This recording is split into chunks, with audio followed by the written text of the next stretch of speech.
2011, nous avons pensé que pour nous impliquer, nous devions tout faire pour que le mouvement populaire ait accès à cet espace-là. En effet, nous sommes convaincus d'une chose. Souvent, c'est des internationaux qui vont à travers les différents forats qui sont organisés, que ce soit à Mumbai, que ce soit à Porto Alegre, que ce soit à Nairobi, que ce soit à Belém. Les mouvements de base y ont rarement accès. À la limite, peut-être les mouvements de base brésiliens ou indiens y ont accès. Nous avons été à Nairobi et nous avons été frappés par l'absence du mouvement social de base. Nous avons été à Bamako aussi, à l'occasion du forum polycentrique. Nous avons fait le même constat. Dès qu'on nous a dit que le forum aurait lieu au Sénégal, nous avons dit que un de nos grands défis, c'est de faire cet événement-là un événement populaire. Non pas un événement de rencontre entre internationaux, ou entre permanents de réseaux internationaux, ou entre grosses ONG, mais en fait un mouvement dans lequel le mouvement populaire, un moment important, qui permet au mouvement populaire de s'impliquer dans l'espace du forum. Nous nous sommes dit, comment le faire? Le choix de l'espace du forum n'est jamais neutre. Nous nous sommes dit que aller à l'université de Dakar, Cheikh Anta Diop, peut être une bonne chose. Tout l'espace sera unifié. Les gens qui viennent de différentes parties du monde pourront se frotter par moments et discuter ensemble. Mais nous sommes dit aussi en même temps que cela peut être une limite pour nous. Dans la mesure où le biais de transport qui doit amener les organisations populaires vers l'espace universitaire, c'est l'équivalent d'un repas quotidien d'une famille. Parce que les mouvements avec lesquels nous travaillons sont des mouvements très pauvres. Nous nous sommes dit en fait, pourquoi ne pas nous battre pour que la banlieue soit un espace du Forum social mondial? Et heureusement pour nous, déjà dès le mois de mai, cette hypothèse a été émise par le Conseil international qui s'est réuni à Mexico, et ça a été confirmé au mois de novembre 2010 que la banlieue et les quartiers populaires seraient partie intégrante du Forum social mondial. Dès lors, le CERPAC, Centre de recherche populaire pour l'action citoyenne, a déployé des activités énormes dans la banlieue pour préparer cet événement-là.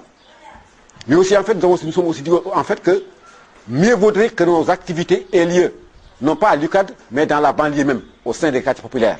C'est-à-dire le plus proche du mouvement populaire, afin qu'on puisse échanger avec d'autres mouvements venant d'autres parties du monde. En faisant ce pari, nous savions que les vieilles pratiques conservatrices allaient prévaloir.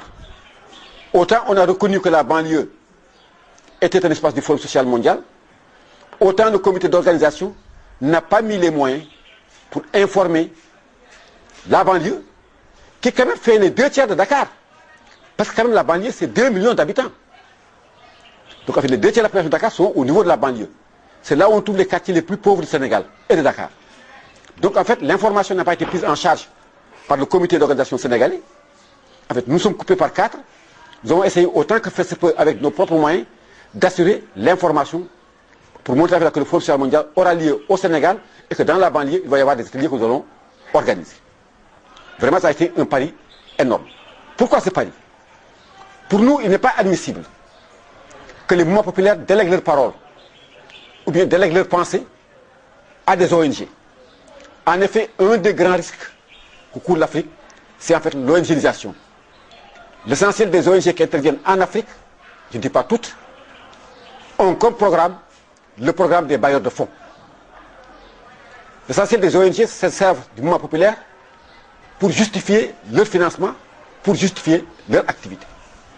Nous sommes dit avec le Forum social mondial, il est possible de donner la parole au mouvement populaire sans aucune intermédiation, en les trouvant dans leur milieu et en créant les conditions pour que le mouvement s'exprime à travers son imaginaire, à travers son propre langage, aussi à travers sa propre symbolique.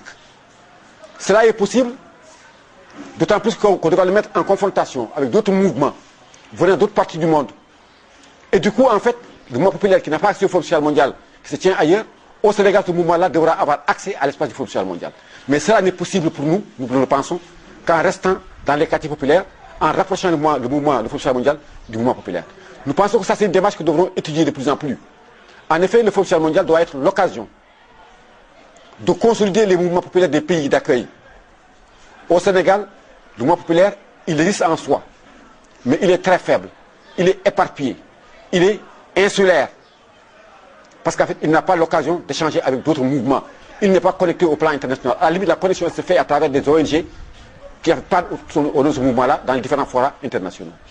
Mais là, le pari que nous avons fait, c'est de les mettre en confrontation dans leur propre espace, dans leur milieu culturel, en confrontation avec d'autres mouvements qui échangent avec des Européens, des Asiatiques et aussi des Américains, avec des échanges d'expérience, de savoir-faire, afin qu'ils nouent des alliances. Nous pensons que pour le faire, on doit trouver ce mouvement-là dans leur propre environnement et non pas le déplacer vers l'Université de Dakar.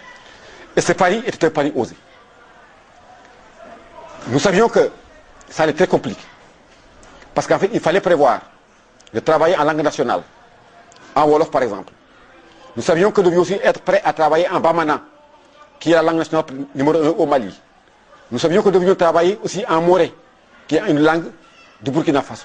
Or, ces langues sont rarement intégrées dans l'espace du Forum social mondial. Mais ce pari est énorme, mais nous avons tenté de le faire. Et en fait, nous l'avons fait d'ailleurs. En sachant que si nous ne nous battons pas, le mouvement